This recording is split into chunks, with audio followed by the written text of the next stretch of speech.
Meet Nico Murillo. Nico was a production supervisor for Tesla.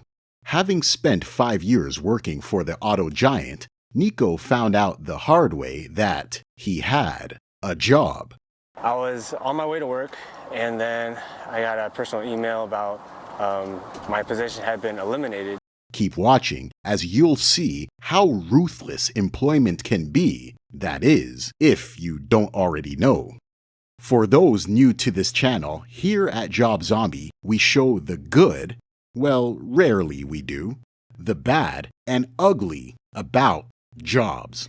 You can subscribe to support the channel, or you can visit jobzombie.com where you can register a free account to help make work fun again. Post content, interact with other members. Job Zombie is creating a community to help everyone survive the employment apocalypse. Electric vehicles, by many accounts, are the way of the future. While not having the roar or the scream of an internal combustion engine, EVs gain a significant advantage when it comes to cost savings. Not having to spend hundreds of dollars a month on fuel is a game changer for many people. Tesla saw the hole in the market and decided to double down on manufacturing their popular EVs, perhaps a little too aggressively, as the following video shows. Nico Murillo is a proud Tesla owner, mainly because he's part of the team that built these cars at the Tesla factory in Fremont. But on April 15th, his dream job would sound more like a nightmare. I was on my way to work, and then I got a personal email about my position had been eliminated. In disbelief, he showed up to work. I got my badge, I went to the turnstile, and then it didn't work. And it turned red, started beeping, and I was like, is this real? Over the course of 5 years, Murillo would climb the ladder to production supervisor. Committed to his career, he'd spend much of 2023 sleeping in the back of his car Monday through Friday after every shift. Shower in the facilities. All to avoid the daily 3-hour round trip to his house in the Central Valley. My analogy, I play football, it's like things go wrong, the other team may get the ball, and then, you just got to work with what you got.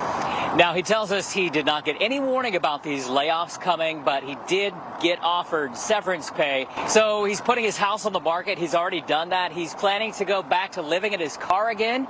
He says he'd rather invest in the stock market than pay a mortgage again at this point in his life. And we're happy to report he has landed on his feet, and he got a new job as a store manager in Pleasanton.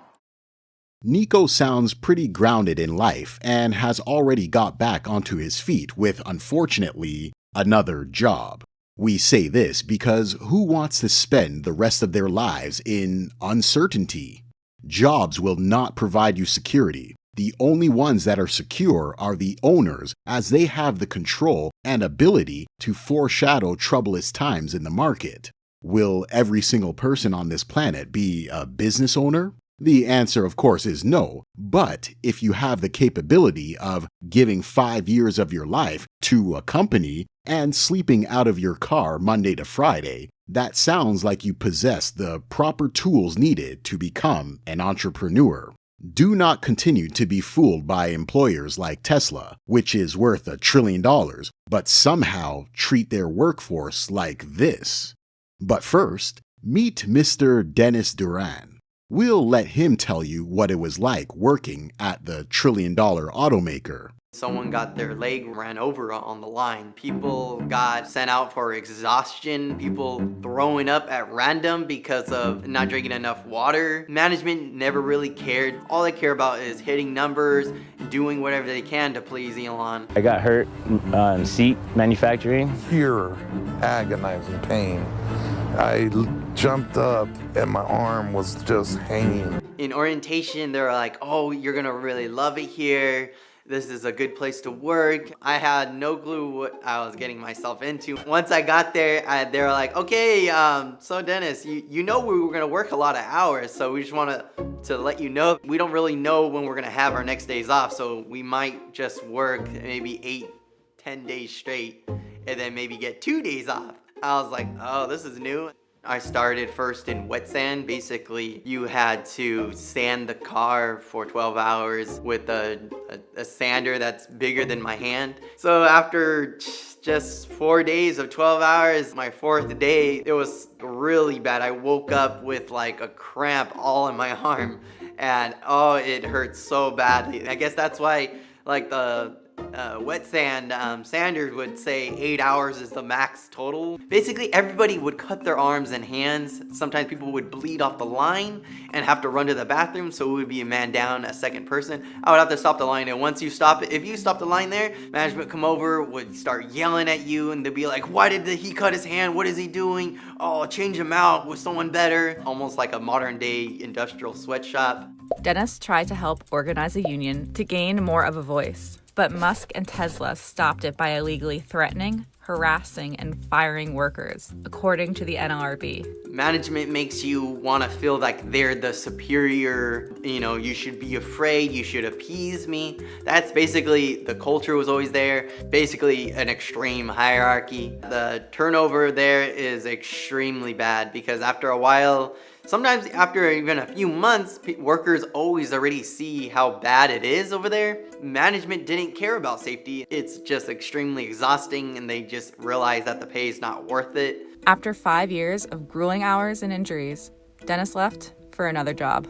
I want the culture to re-change, to feel less intimidating, less stress, more at equal levels, no more superiority complex over workers. I would want health and safety to be above production numbers. I want workers to just come into work every day knowing that their job's gonna be there the next day. It's interesting to note that Dennis also spent 5 years with Tesla, which makes us wonder if they offered a special incentive for employees that reach 5 years of service for the company. Regardless of what the reward may be, would it really be worth it to subject yourself to conditions such as what was described in the video?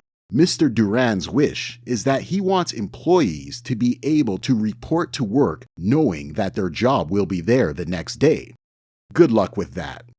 If you want job security, that will only be found within your own hands as you flip through the pages of the Employee Apocalypse Survival Guide. This is a handy resource that will give you tips and strategies on how to survive life with a job. Perhaps it is your time to move on and start your own venture. Topics like this and several others can be found within this guide. Just click on the registration link in the description box below to receive the details. And don't forget to subscribe to the channel so you can be an official supporter of the Job Zombie movement. And, as always, thanks for watching.